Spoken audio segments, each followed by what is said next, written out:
Nous voici pour la 10e vidéo sur le livre Délivrance du deuxième président du mouvement qui s'appellera bientôt Les Témoins de Jéhovah. Alors peut-être vous connaissez ce livre, Une page d'amour de Zola, qui est le 8e tome de la série des Rougon-Macquart, écrit et publié en 1878. Alors je vais vous lire Une page d'amour. C'est comme ça que j'intitule cette vidéo. Je ne vais pas faire de commentaires car ce n'est pas la peine. Si vous avez suivi les vidéos précédentes avec la notion de complotisme, de mensonge sur l'histoire du christianisme et bien d'autres choses, il n'est pas nécessaire que je me répète.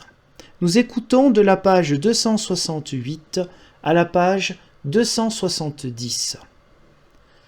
Mais les nations de la terre ont oublié de prendre garde à ces enseignements de l'histoire et d'en dégager la leçon. Leurs chefs religieux n'ont pas seulement négligé de leur en montrer la signification, mais ils ont aujourd'hui repoussé la Bible avec mépris. L'arrogance, la hauteur, le dédain, la présomption et le blasphème ont en ce jour atteint le point culminant. L'hypocrisie a mûri et elle porte des fruits. De toutes les injures répandues sur le saint nom du Père, de toutes les insolences et les vaines glorioles de nos semblables et des institutions religieuses, de tous les péchés orgueilleux commis par des individus ou par des organisations, ceux des siècles écoulés pâlissent jusqu'à l'insignifiance lorsqu'on les compare avec ceux des temps présents. La perversité moderne est pire parce que les malfaiteurs accomplissent leurs mauvaises actions au nom du Seigneur. Un grand système ecclésiastique, plongé dans l'iniquité et le crime, est dirigé par un seul homme. Et cet homme prétend que son office est d'être le vicaire de Christ ici-bas et qu'il possède un pouvoir égal à celui de Jéhovah. Le clergé de cette combinaison diabolique fait accroire aux gens que leur mort bien-aimé souffre maintenant au purgatoire à cause de la colère du Très-Haut, et ces ecclésiastiques déclarent posséder le pouvoir par leurs prières et moyennant finances de soulager ceux qui subissent les tortures du purgatoire. Ainsi, grâce à de fausses affirmations, ils reçoivent de l'argent et détournent les esprits du véritable Dieu d'amour. Il est parlé de ce système dans les Écritures comme de la grande prostituée. La progéniture du catholicisme romain, sa fille, s'arroge pareillement le droit de représenter le Créateur. Cependant, elle aussi diffame son saint nom en enseignant qu'il tourmente des millions d'âmes infortunées dans un étang de feu éternel.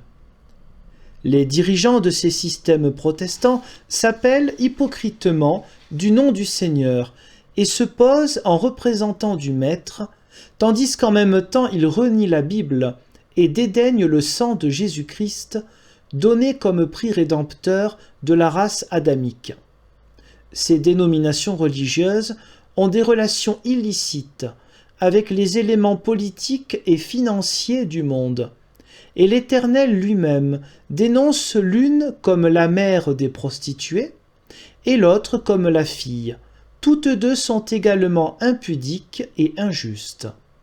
Les bergers et les chefs, parlant pour ces organismes hypocrites, disent présomptueusement et insolemment « Je suis une reine sur son trône, je suis riche, je me suis enrichi et je n'ai besoin de rien. » Apocalypse 18, verset 7 et 3, verset 17.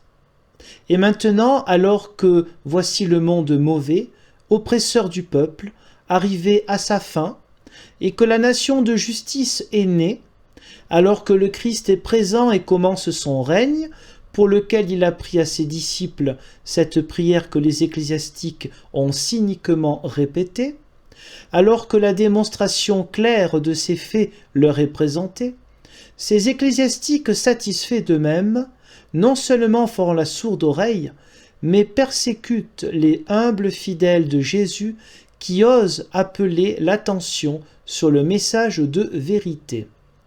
Au lieu d'observer les paroles du Seigneur et de proclamer que son royaume est le seul espoir des humains, bruyamment, avec irrévérence et présomption, ils s'unissent avec les profiteurs et les politiciens professionnels pour établir une société des nations, dans le but de maintenir leurs semblables sous le contrôle de Satan.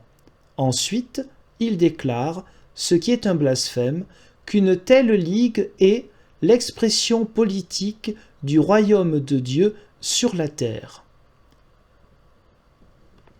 Fin de citation. Mais il y a d'autres pages de ce genre-là. Je n'ai pris qu'un extrait, voilà. C'était une belle page d'amour sur comment sont vus les chrétiens catholiques, protestants, puisqu'il ne sait pas que les orthodoxes existent. Voilà, je trouve que c'est instructif.